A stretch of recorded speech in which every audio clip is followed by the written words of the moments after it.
Hi, good afternoon, everybody. I am going to get us started in just a minute or so. We have a really large audience, so it'll take time for everybody to populate the room, and it just makes sense to allow that growth before we really jump into our webinar, but it won't be long at all.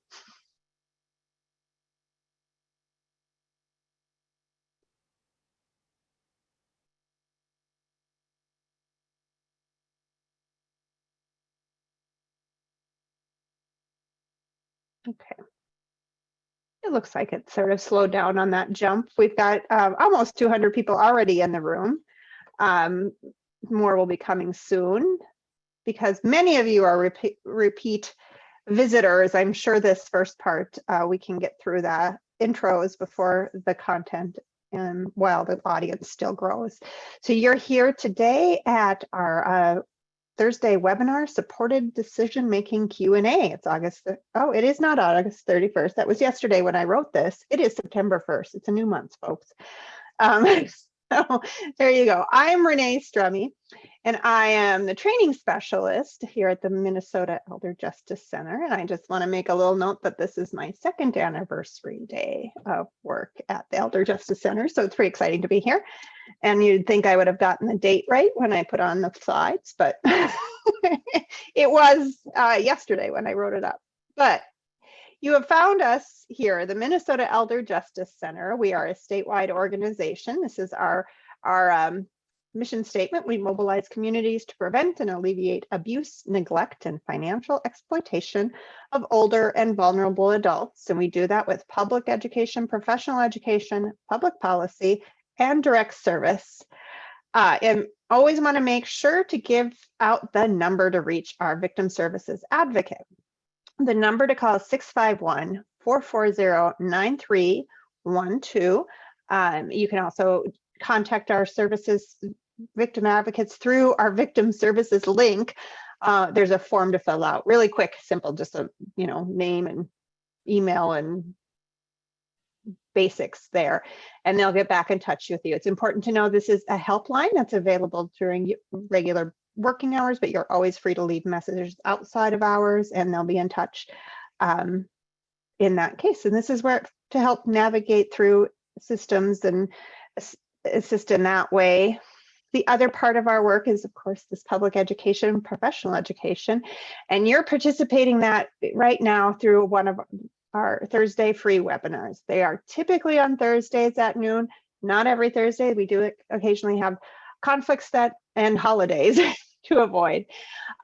This is the list of the ones that are coming up here in September. Also, the first Thursday of October is scheduled. The one next week is a two-part series. Doesn't require that you attend both, but we're talking about solo older adults, and those are the folks that may not have like obvious heirs or family members or whoever it might be to help them as they age. And we have Linda Camp coming to talk about it. She'll first talk about a tool that she has on the 8th, and then on the 15th, she'll do a Q&A because we all love Q&As. You all are very curious and ask great questions, so we're going to do that. And then I will give a presentation about protecting yourself and others from financial exploitation on the 22nd. We'll take a break. We have some trainings we're doing in person then, and then back on October 6th with another Q&A about assisted living licensure. So you can always find those as I get the information and new content. I will update that on our website at elderjusticemn.org/webinar. They're always free, and we are able to offer CEUs. So for the housekeeping logistics piece of it today, we are in webinar format, and that means that you're all on mute and your cameras are not visible. So you're free to eat your lunch while you listen to this.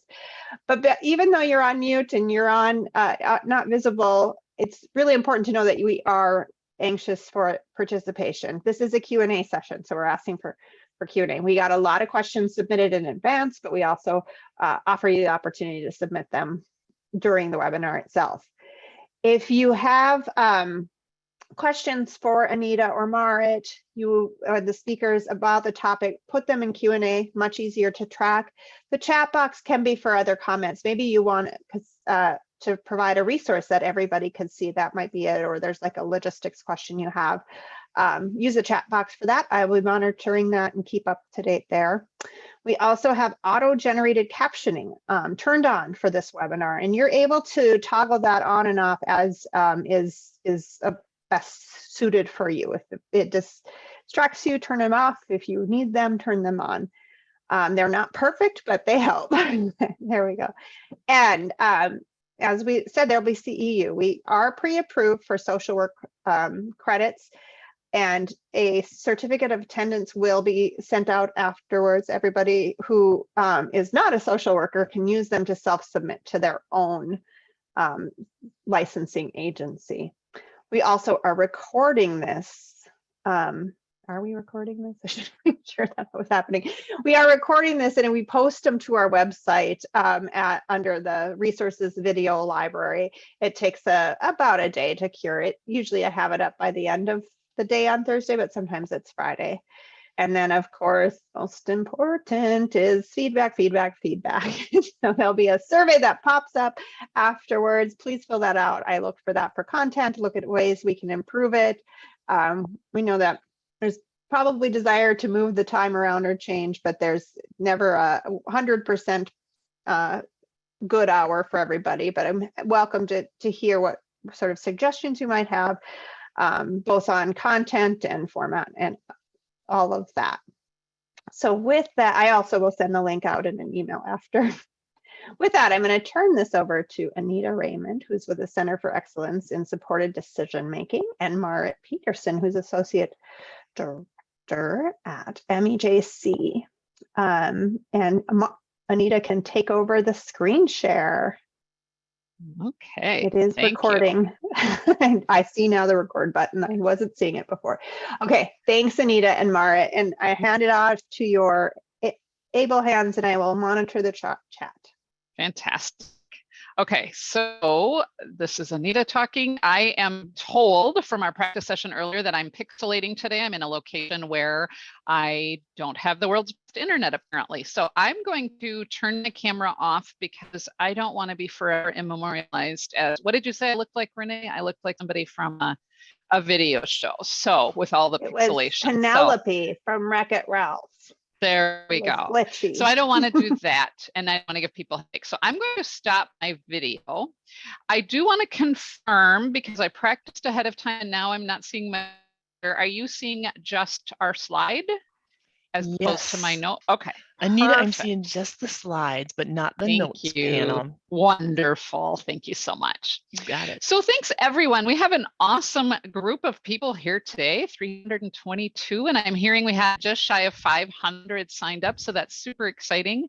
And I'm so honored to have Marit here with me. Marit is a good friend and ally and a great brain. And frankly, I'll be honest and tell you a wonderful security blanket to have her partnering with me today in case you all stump me, and you have already stumped us with some of your questions. We did prepare, just in case people didn't give us questions in advance, we did prepare some sort of content slides, and then wonderfully just this week we received many, many wonderful questions. So what I'm going to do, rather than waste the effort of what we put together already, what we're going to do our best to do is sort of go through some content, and this also is, we hope, helpful, deliberately doing this with the intention of, if people are joining us who are brand spanking new to the concepts, we want to give a little bit of groundwork, foundational information about supported decision making, and again, integrating the questions we've already gotten as we go along, and then also integrating questions as they come up. The other thing Marit and I want to point out is we got lots of questions about guardianship. And that is fantastic. And of course, if we do a supported decision-making Q&A, we'll get guardianship questions. If we do a guardianship, we'll get supported decision-making. That's great because there is so much intersection, and we're going to actually talk about the intersection today. And I'm, just a little teaser to to grab a little of Renee's limelight, in December, I'll be back, and we will be, over the course of 2 weeks, we're going to talk about these topics: supported decision-making and guardianship. 1 week, we're going to talk about like pre-petition considerations. Like, I'm thinking I might need guardianship. So we're going to cover actually a lot of stuff we talk about today then. And then the second week, I think we're going 2 weeks in a row in December. The second week will be about, so now you already have guardianship. And now maybe you're thinking, should we modify it? Should we terminate it? How can I do guardianship in the most person-centered way? So we'll be hitting some of these similar concepts sort of from those two different viewpoints in December. So if you feel frustrated, oh yeah, go ahead, Marit. I'm going to put in a strong plug. I see we've got 300 and almost 329 people on. I hope everybody will come to those presentations in December. I'm so excited for that, Anita, and so grateful again to you for your willingness to share with our audience your expertise on those subjects, both now and at that time. Thank you. And a reminder too, so people aren't frustrated, when you have, and several of you wrote really great questions that we will sort of take, you wrote specific questions about your specific situations. So we really don't have the space to do consults today as much as we would love to, but we will try to hit the high notes of the questions. And then the other reminder, and I'm going to ask, I know one of my colleagues, Alicia Wolf from our Guardianship Information Line is here. I'll ask her or someone else. We'll drop into the chat, and it's also in your handouts at the very end, how to access. You've got great information of how to access the victims advocates at Minnesota Elder Justice Center, and then also our specialists at the Guardianship Information Line. So when you have specific consults that we don't get to today, that's an opportunity for you as well. Anita, we'll be sure to share that information also in the email that we circulate that includes the certificate of attendance and other materials today as well. Wonderful. Thank you. Thanks, Marit. So let's just do a super fast overview of why. Why is this stuff even important? And again, welcoming Marit, just for the audience to know, if she opens up here and starts talking, it's great. We want that. So welcome you to step into, Marit. Thanks, Anita. Thank you. This whole idea of thinking differently about guardianship, thinking about systems change, about changing how we have historically used guardianship. Not to say in any way, Minnesota's not saying it, Center for Excellence in Supported Decision-Making isn't saying it, the courts, nobody's saying guardianship is bad, but guardianship should never be. Guardianship is an important tool, but we also recognize in our laws, in our policies, in our nationwide conversations, we're recognizing that the conversations are indeed changing, and we really are thinking differently about how perhaps in the past we have used guardianship probably much more often than maybe we even needed to. And I can say that personally in my professional work over the 30 years I've been doing this. I will say I absolutely turned to guardianship because I didn't know then what I know now. We didn't have the language then to talk about supporting people who need help outside of guardianship. We didn't have the tools and the protections to the alternatives that we have now back in the day. So again, I don't mean to point fingers at anyone. I'm pointing fingers at myself. I too have changed significantly in how I use and view guardianship. We understand more now about the benefits of self-determination and the meaning for people, even people with fairly significant disabilities, what it means to still be sort of their own, the captain of their own ship, to maintain the agency in their life, that self-determination of, yeah, I need a lot of help. Yep, people have to help me. Yep, I make some bad mistakes, but how it feels that ultimately I'm the decision maker. And really, this whole concept of supported decision making, this idea of how we all make decisions. We all need help. Sometimes we turn to our people. I already today used supported decision making in several realms, including in the last 15 minutes with Marit and Renee, of technology and sorting through. So looking at this whole big picture a little differently. Guardianship's been overused. It's very expensive. Sometimes we think, well, it's going to automatically guarantee safety, and unfortunately that's just not necessarily true. We have to recognize guardianship is a consent power but not a compliance power. Guardianship doesn't magically get people to do things we want them to do or stop doing things we don't want them to do. So just really looking differently at guardianship and recognizing that when we need it, yes, when we're contemplating this is a situation that seems to require guardianship, fine, but recognize, are we absolutely certain this is the best option?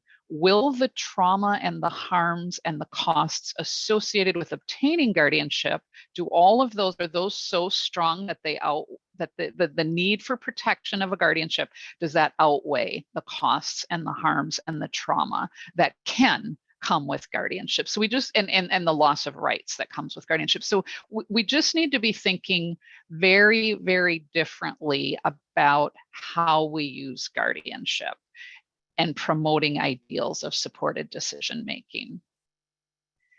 And what we run into, though, is the next question that I guessed someone might ask, and you did ask it in different ways, but we run into the question of, but isn't guardianship required? The clinic is saying I need guardianship. The nursing home is saying I need guardianship. And we want to be really, really careful to understand for ourselves the legal definitions of and the eligibility for guardianship, if you will, and be able to push back when others try to say, but this person lacks capacity to make decisions independently, so they have to have a guardian.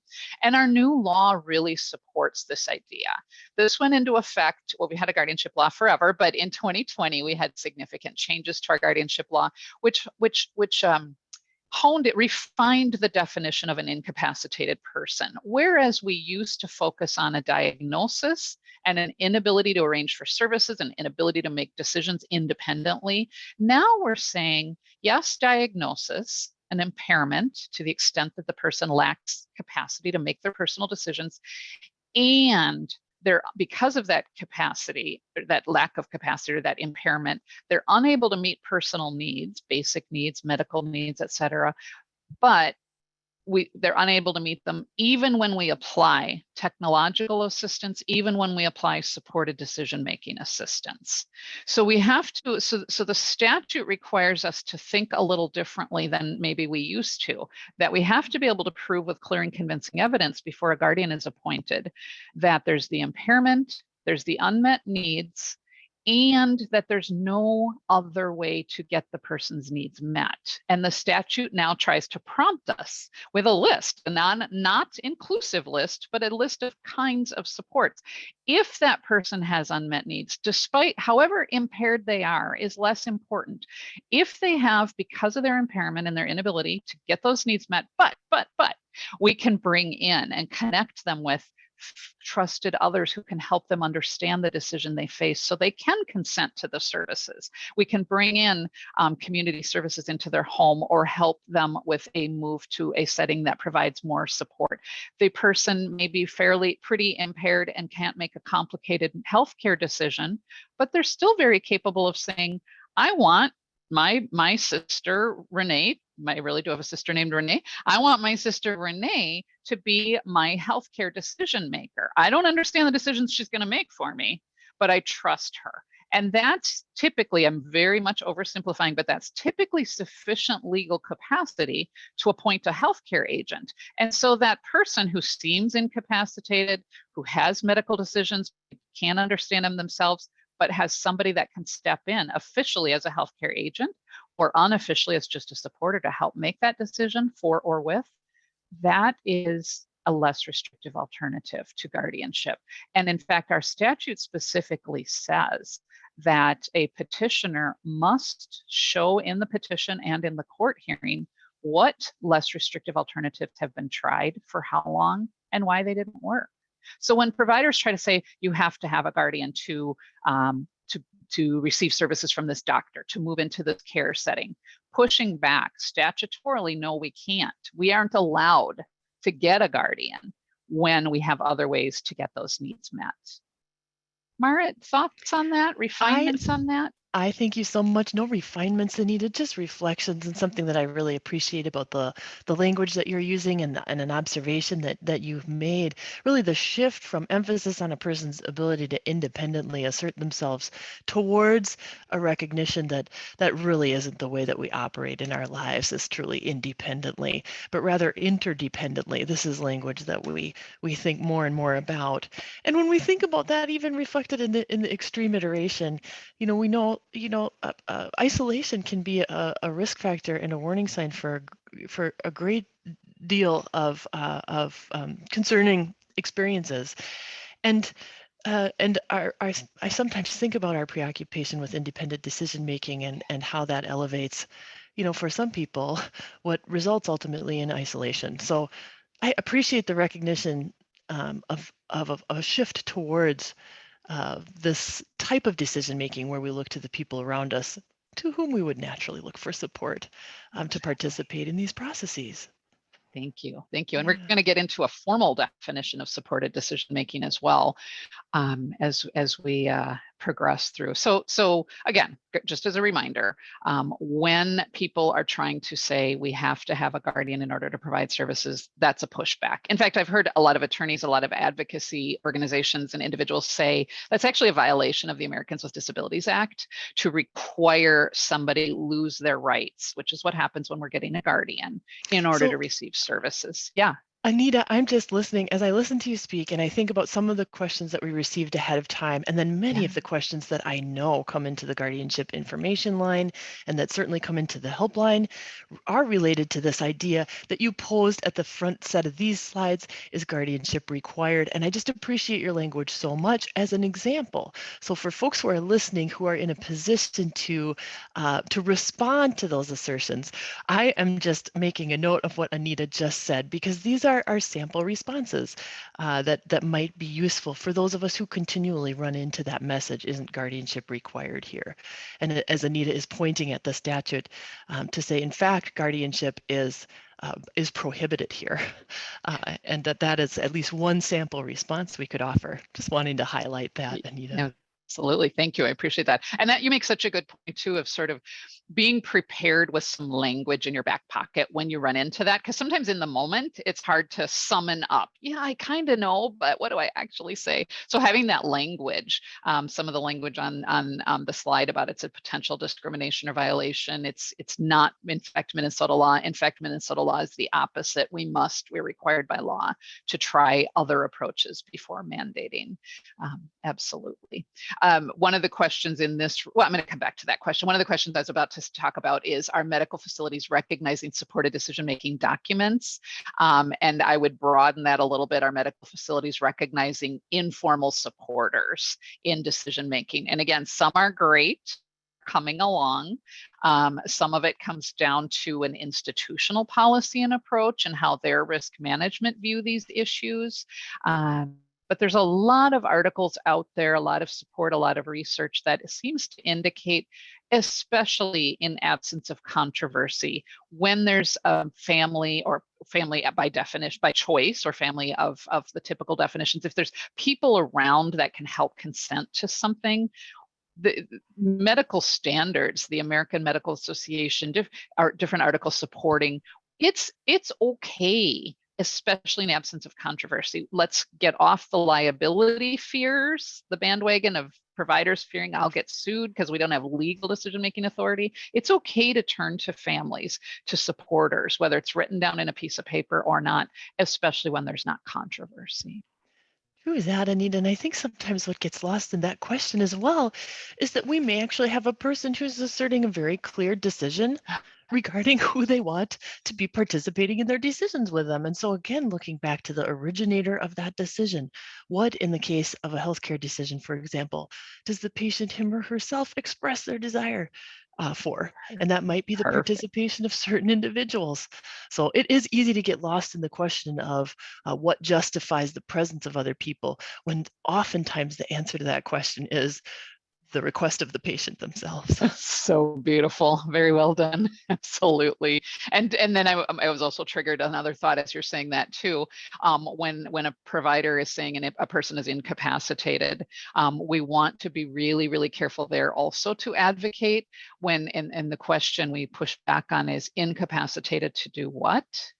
And if we are working with healthcare providers, not to pick on healthcare providers, but if we're working with a provider who says, oh, they're incapacitated and kind of uses that as a global diagnosis or a global label or determination, push back. Even when they've had neuropsych testing, was that sort of these more global approaches to evaluation? Or has somebody actually looked at, here is the particular decision at hand?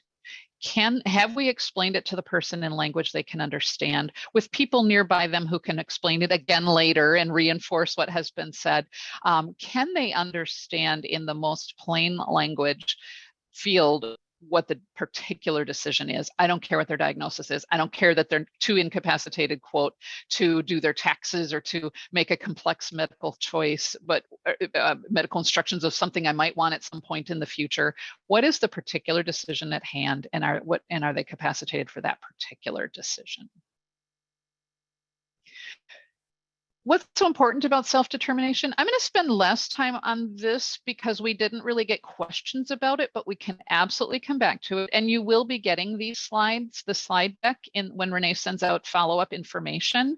But just we did put it in because it is important, right? It's important to recognize that people, when given the space and when they are considered as decisional, as opposed to incapacitated or not decisional. When we consider people as decisional, but maybe they just need some extra support, when people are able to make just mistakes within the realm of some safety scaffolding perhaps, but that people learn from their mistakes. Many people, depends on the cognitive disorder. But when we take away the opportunity to make decisions, people never learn to make decisions. When we bubble wrap people, when they're so, as I call it, bubble wrap, they're so encased in all the safety we've put in place, whether that's a locked unit or whatever, or somebody watching them constantly. Where does that leave the person in terms of dignity of risk? And where does that leave them in terms of reacting to those safety, well-intended safety constrictions, but reacting to this feeling of, I can't turn without somebody saying, don't do that, that's dangerous. And so the reaction to that may well be what we sometimes label behaviors, that frustration, that anger outbursts. And we know from research, we know it personally from the people we work with, and we know from research, there's just so many studies out there. This slide, for those of you who are not watching the webinar and just listening, we have a slide for you to review.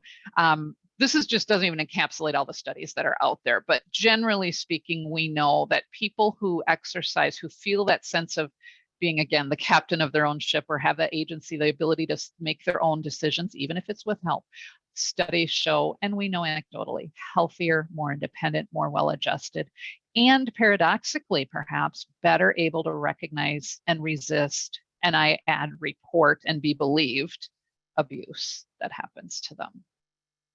So it's a big paradox, and again, we could spend a lot of time on another session perhaps, but a big paradox that sometimes we think we get guardianship or we get all these protections in place so somebody to address potential abuse, and sometimes we cause more risk factors of abuse. That's that isolation Marit talked about too, is we might isolate people. We think we're putting them in a safe situation, but then they're so isolated, nobody else is observing some red flags and reporting too.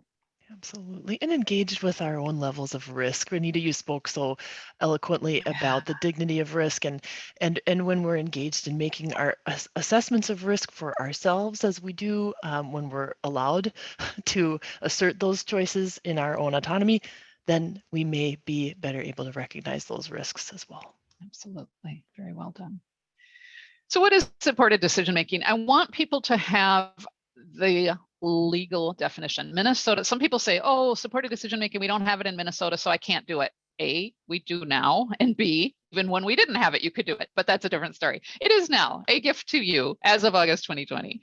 So supported decision making, you saw the reference in the law earlier, that if supported decision making can enable a person to get their unmet needs met, then we can't seek guardianship, and then a definition in another part of the law.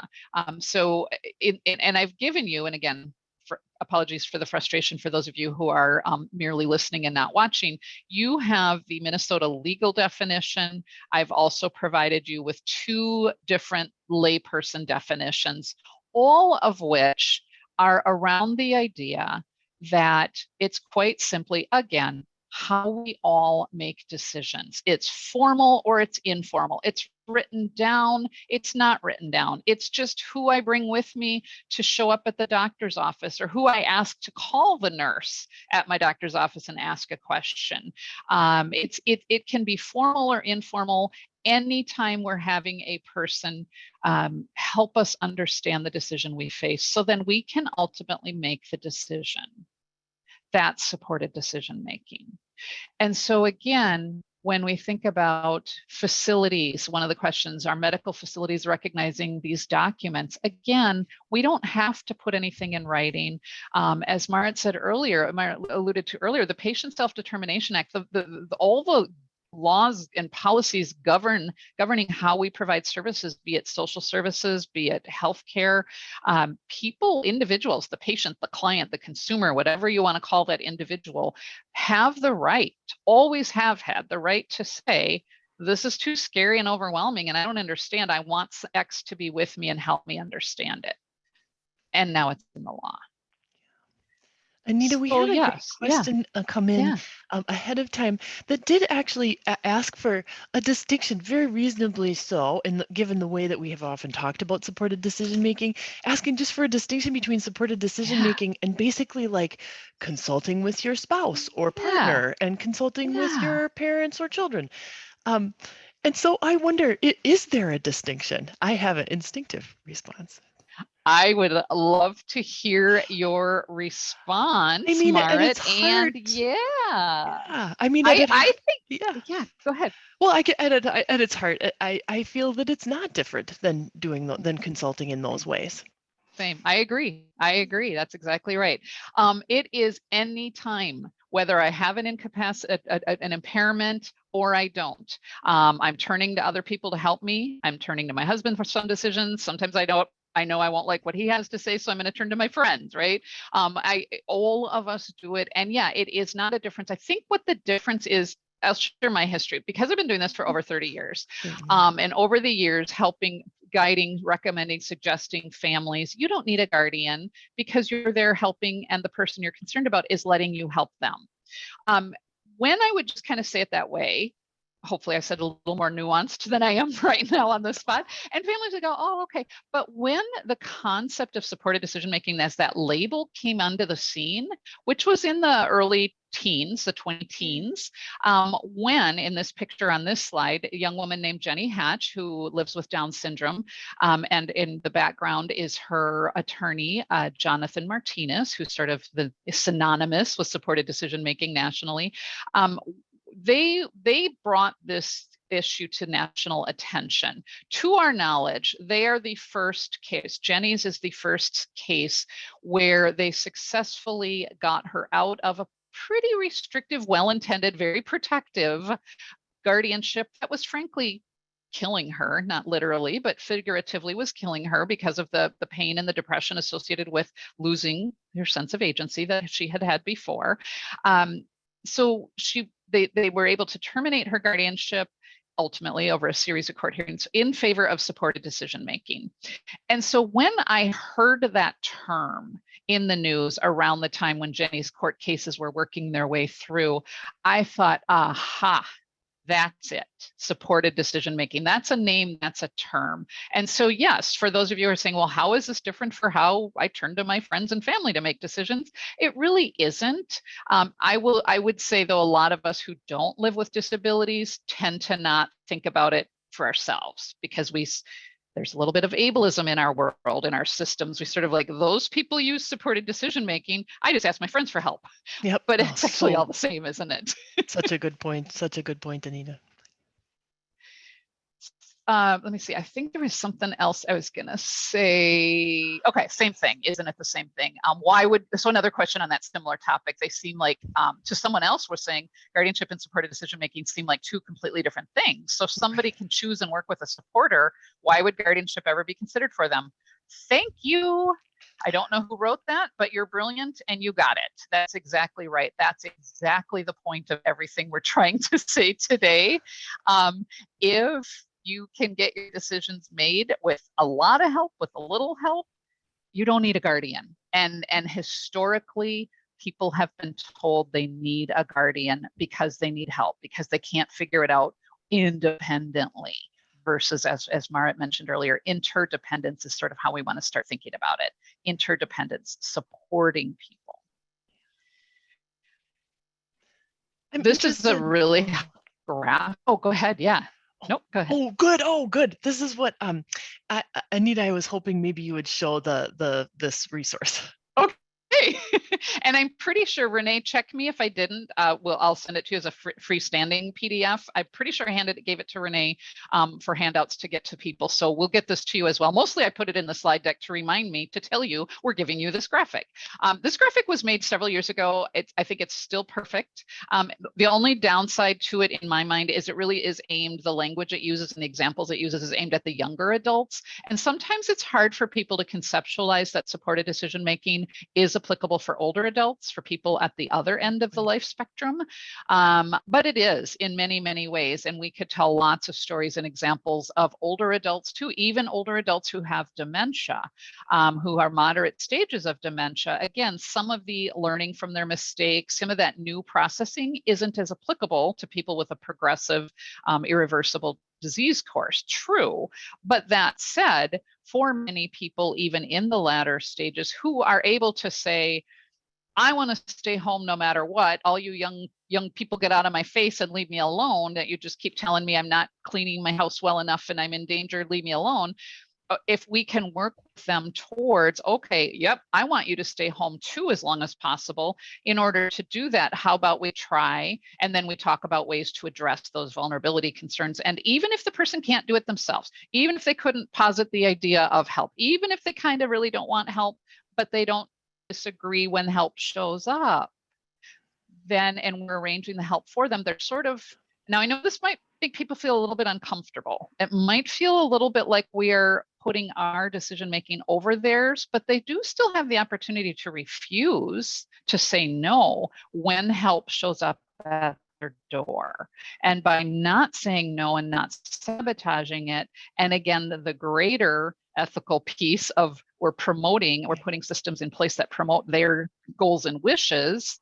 Is that ethically sound, just to have the help show up, even if they don't 100% understand all the intricacies and they don't 100% understand that the county's paying for that service or their trustee is accessing their money to pay for that service, but they're agreeable to it for the greater good of staying home. That's an example of how even people in later stages can use supported decision making. Absolutely. Thank you, Anita, for those examples. There are some wonderful reflections being shared on the Q&A, and I just wanted to make sure that folks are understanding that some folks are sharing just their experience and as well as questions here in the Q&A. So just drawing the participants' attention to that if they're seeing those questions come through. And Anita, I am looking through, there were some questions that came in ahead of time and also some that are arriving here today that focus on exactly this discussion that you are about to jump into here. So for folks who are kind of interested in practical issues, how do we do this? How do we do it with professionals? For example, how do we do this if we don't have the traditional informal support network for a person? I am seeing a number of those questions arise, so I just want to assure folks, hopefully we'll begin to talk now specifically, or I know that Anita, you plan to begin to talk now specifically about those issues. So hopefully folks' questions on those themes will be answered as we go here. Thank you. Thank you for keeping me on track, because that's most important, is that we get people's questions. And I'm so looking forward later to reading the chat and the sharing and the reflections from others. So yeah, in real life, what's it look like? It's really, a lot of it is about us as professionals, or us as family members. It's really about thinking differently, changing the framework in our head. I'm doing all kinds of hand gestures and nobody can see me because my camera is off. So changing the framework in our brains of how we look differently about supporting people. It doesn't automatically mean they need guardianship. We all have the right to make choices. Changing our assumptions, or confronting our assumptions about people's capacity and the quote need for a legal decision maker. A lot of this stuff of how does it work starts with us, starts with we professionals, and then we also may need to help confront other professionals who don't come to these kinds of trainings, for whom it's brand new. And so having to think about how we're talking about it and developing our own comfort level in when we have to coach other professionals to help bring them along. But in terms of working with the individuals we're serving, if we're the professionals or if you're the family working with somebody, it's what you've been doing already. Again, I'm hoping somebody's saying, but I already do this. Why are you talking about this as if it's new? Well, great, you're already doing it. You just might not have labeled it as these kinds of processes under the umbrella of supported decision making, because it's not necessary. It's not just a tool. It's not just a form. It's not just an approach. It's a whole philosophical perspective. It's a whole approach to working with people with disabilities. And when we change and look at that differently, and when we continue what a lot of us have been doing all along, how do I work with a client who doesn't really understand that they need extra help and they're at risk of a placement that they don't want, or they're at risk of an adult protection investigation for neglect or self-neglect, or how do I help them understand? It's what we already are doing. We're building trust with them. We're joining, we're meeting them where they're at. We're understanding what their goals are and the challenges they have to meet their goals. And so we're trying to accommodate. We're accommodating, we're bringing services in, we're helping advocate to other professionals about, hey, don't label them. They are able, we just need to give them extra support and slow down. Some great examples of what does it look like I pulled from the supported decision-making brainstorming guide in the National Resource Center. Just as a reminder, anytime you or the families you're working with, anytime you're helping a person with regard to when we're trying to think about not having a conservator, if we have a representative payee or a power of attorney, or somebody who, or an attorney in fact under a power of attorney, who's helping the person understand their financial needs and their budget needs, joint bank accounts. Again, we want to be careful with all those things. And I know Marit's done a lot of great training on be careful and license to steal, but when done well and build in protections, anytime we are simply helping a person, we're attending medical appointments with the person, so we can sort of translate from medicalese to plain language. All of these are examples of what you're probably already doing. You just didn't necessarily know you were calling it supported decision making. And anytime we are doing these things to help a person get to a decision, that's out in avoiding guardianship, or instead of guardianship, that's what you're doing. You're doing supported decision making. And I know the question also comes up, but what about the folks, right? What about the folks? Sometimes we call them solos, and we just talked, you're going to hear more from Linda Camp in a couple of weeks about solos, but those people who either by choice or circumstance don't have supporters. What do we do? Does that mean all of those people have to and have incapacity in a particular decision-making area? Does that mean they have to have a guardian? No, maybe, but not necessarily. Can professionals be supporters? The knee-jerk reaction often there to that answer to that question is often no, they can't, because conflict of interest, right? That's been ingrained in our heads as professionals for so long. But here's the thing I want you to remember. A supporter, unless the person asks us to, a supporter isn't making a decision for the person. They're helping the person understand, remember those slides earlier, understand the situation they face, so they can then make the decision. So as professionals, again, folks, you already have been supporters without knowing it or calling it that. countless times in your time in your professional careers of working with clients. Anytime somebody has said, your client needs this, and the client says no, and then you explain it to the client in a different way, and then they say, well, okay, you just supported them to make a decision. You're their supporter. So it's not a conflict of interest. I do recognize institutions, systems, organizations we work for will say, you better not ever be named on a form because that's a conflict of interest. I get systems may have problems with that concept, but I would just, from that philosophical approach, nobody even has to have a form anyway. You don't have to be named to support somebody. And B, yeah. So people who don't have natural supports can turn to a care manager, a case manager, an advocate, an ombudsman, whomever, a social worker in a facility. Again, as long as you're not making the decision, you have to be really careful and know yourself really well, right? That you're not imposing your will on that individual, but done well, you're supporting them so they can make the decision. Forms are not required, but people can. People can write down. Again, nothing in Minnesota law even mentions a supported decision-making agreement or SDMA, but that doesn't mean we can't use them. And there's some great tools out there. There's a small group of us in Minnesota. It's going to take a long time, so don't ask us for it yet, but we're working to develop sort of a suggested form for Minnesota that people can use that will publicize all over the place. But in the meantime, there's some great tools and guides at the National Resource Center for Supported Decision-Making.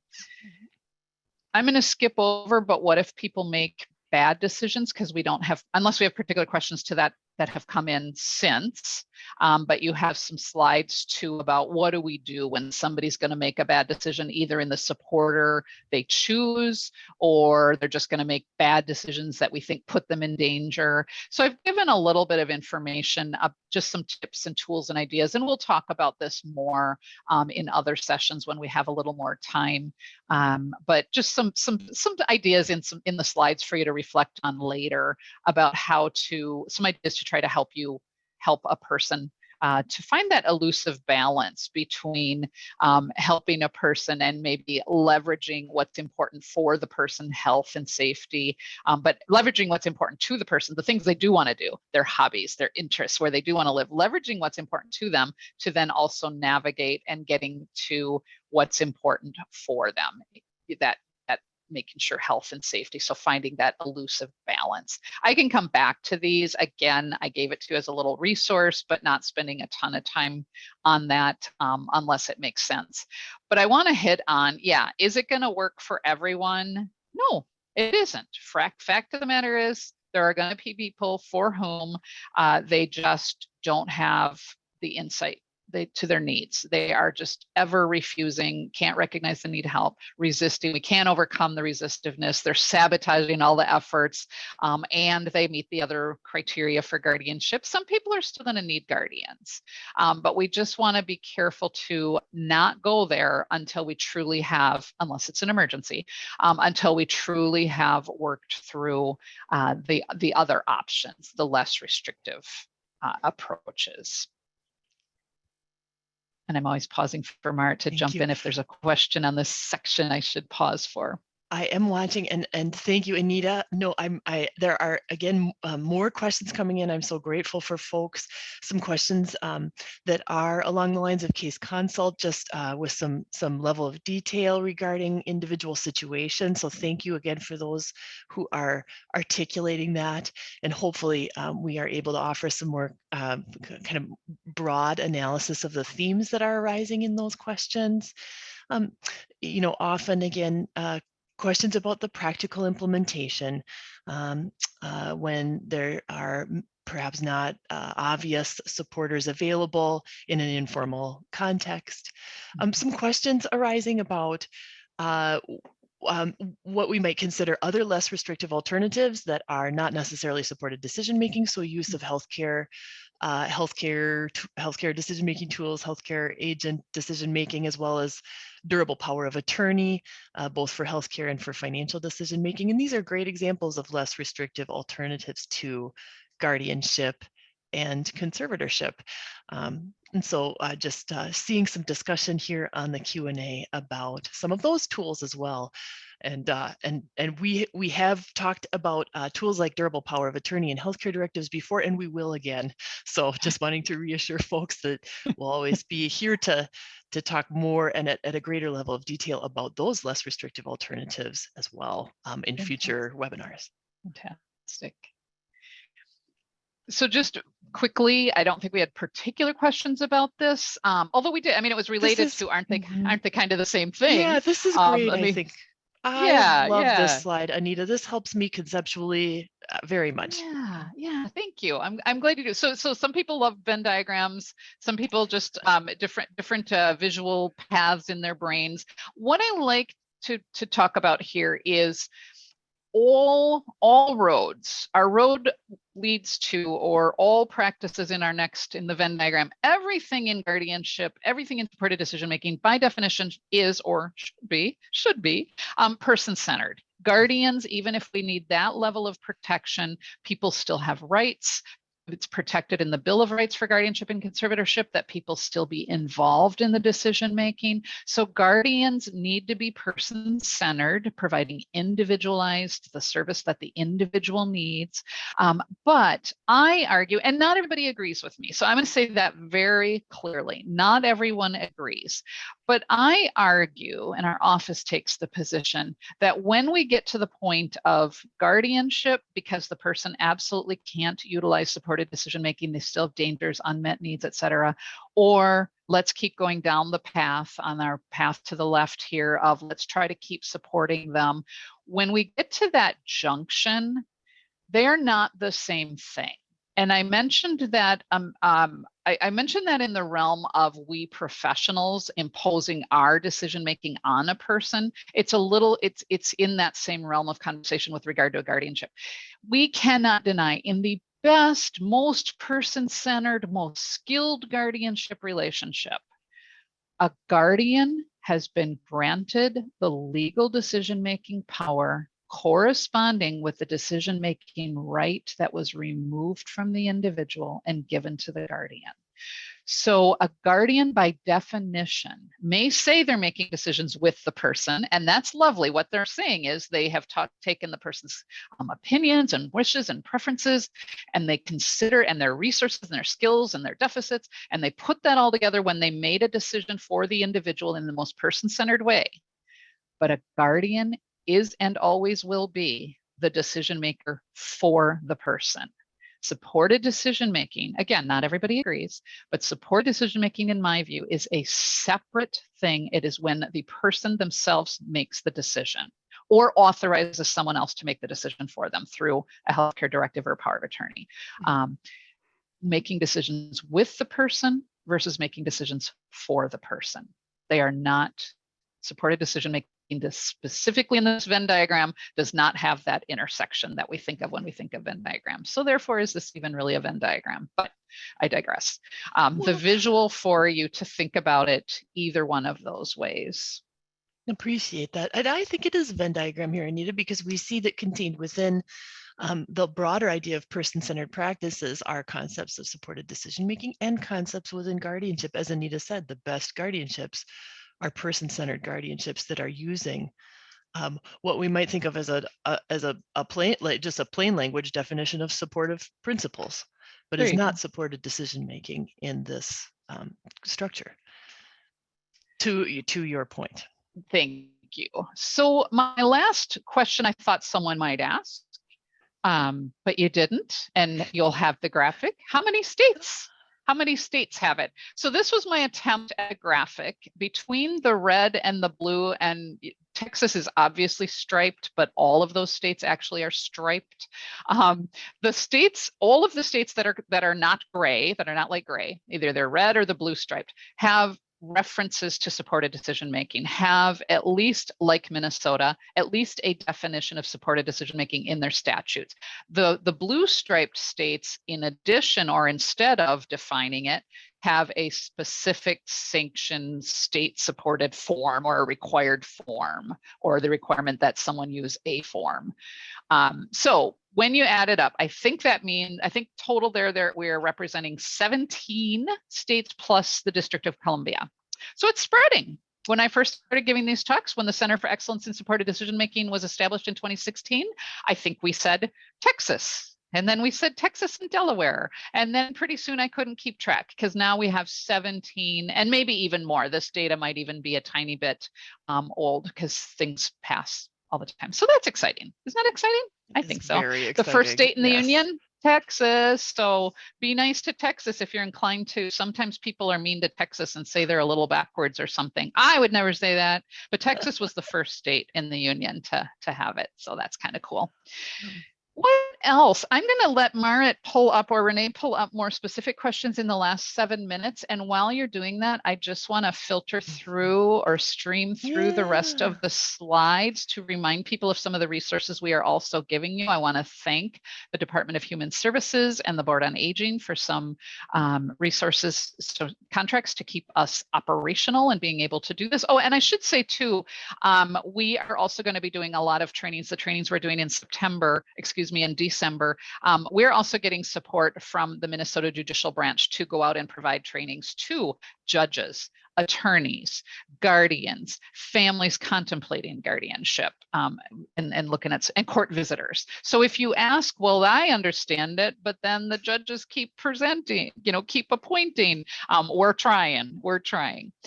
We promised earlier, and somebody probably did drop in the chat. I just didn't look. Here's how to reach us for more in-depth, not in person, but personalized consultation for the cases you're working with.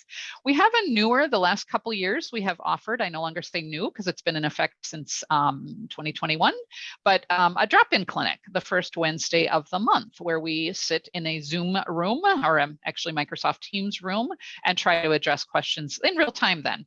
Maybe a little bit different feel for people than just a phone call. We try to put lots of resources out there. I want to draw people to our website where you can get a lot more information about guardianship and supported decision making, and these videos. The preceding slide was the link to the videos. We had funding from the Board on Aging Legal Services a couple years ago, and we're happy to partner with an animator to develop some just quick little, if we had more time, we would show those.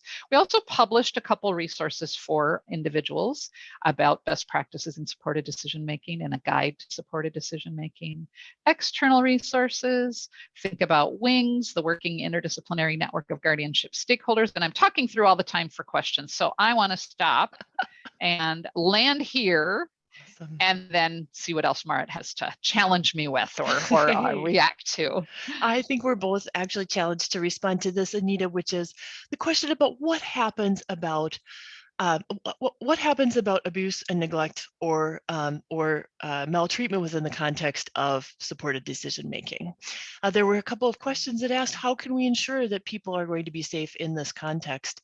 And then how can we respond when people are not? Absolutely. And I also have some reflection on that I'd be glad to share. Thank you. I want to, why don't you, I've been talking a lot. Let's Sure. hear what you have to say. And I bet it's aligned with what I'm going to say. I suspect so. I think, one of the questions, that I ask in response, and this isn't intended to be an answer, but sort of ancillary question is, what happens with regard to abuse that happens in the context of guardianship or conservatorship? So there's a contrast there. And then I also have asked the question, what happens with regard to abuse and neglect that occurs when the victim is not a person who is a vulnerable adult, a person with a disability, or an older adult?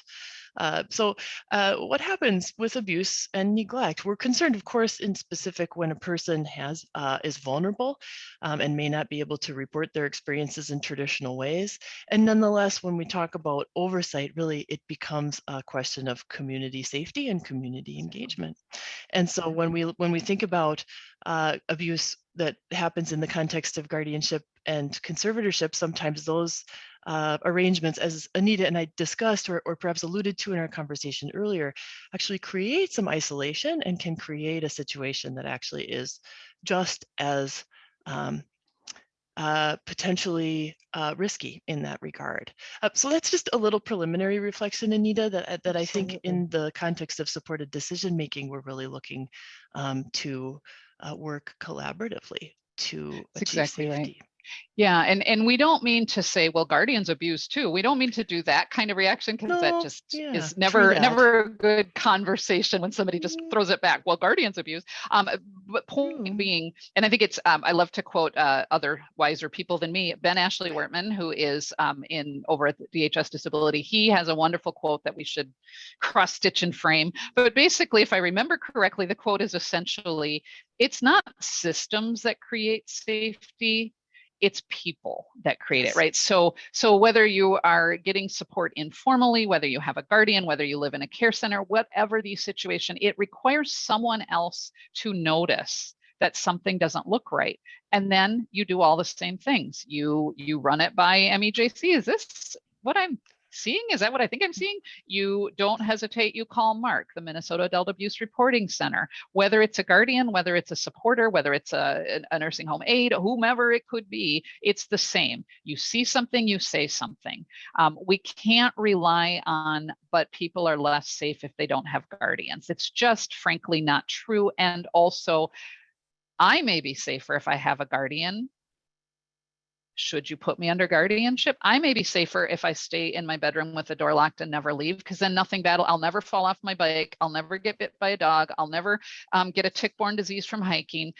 Yep, all that's true. And then what is my quality of life? What is my satisfaction? What kinds of behaviors are you going to see from me if you protect me so much that nothing bad ever happens?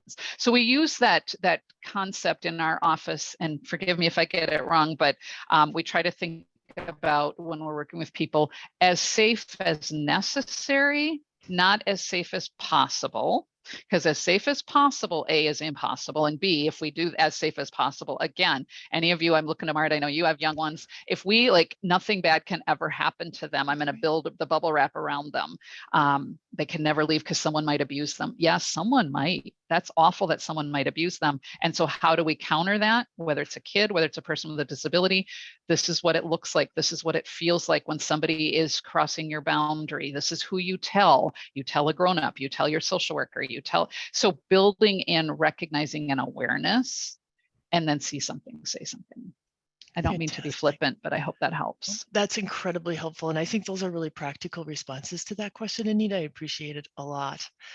I am grateful actually that we had the opportunity to conclude on that note about safety and what that really means, and the call to us all as professionals to inquire for ourselves what we mean when we talk about safety and when we talk about risk. That's a great, I think, spot for us to conclude. I'm acknowledging that there are some great questions here that we have not had a chance to answer. Some themes that are arising here, Anita, are, concerns about ability to contract in particular, what it means for a person to sign, if somebody needs to actually make a commitment, what that means, all those implying questions about what it means to assess capacity, as well as what supporters can do in that context. So we will look forward to having an opportunity to share those questions together and respond to them as we're able, and very possibly explore them in the upcoming webinars that Anita has so graciously offered to do for us. Before I give it to Renee, because I know we're over capacitated to do what, so don't forget that. Yes. We think they can't sign a contract. Slow down. What are we saying? Plain language. Can they understand enough to sign?